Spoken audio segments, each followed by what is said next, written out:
Hello friends, doctor Suresh Babu, psychologist, behaviour therapist, clinical hypnotherapist. ఈరోజు ప్రపంచ యోగా దినోత్సవం, June 21, world international yoga day అంట.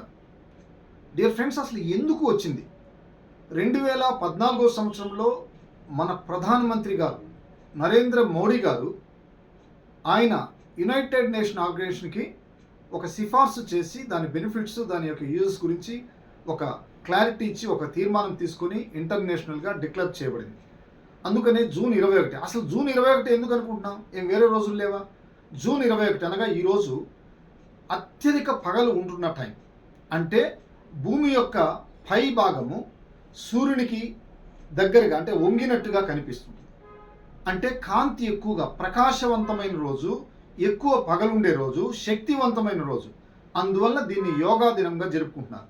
ఈ యోగాని సైన్స్గా చూడండి, కానీ రిలీజియస్గా చూడదు. మన దేశంలో, మన సంస్కృతిలో ఇచ్చిన అద్భుతమైన కాన్సెప్ట్ ఇది. హిందూ అయినా చేయొచ్చు, ముస్లిం అయినా చేయొచ్చు, క్రిస్టియన్ అయినా చేయొచ్చు.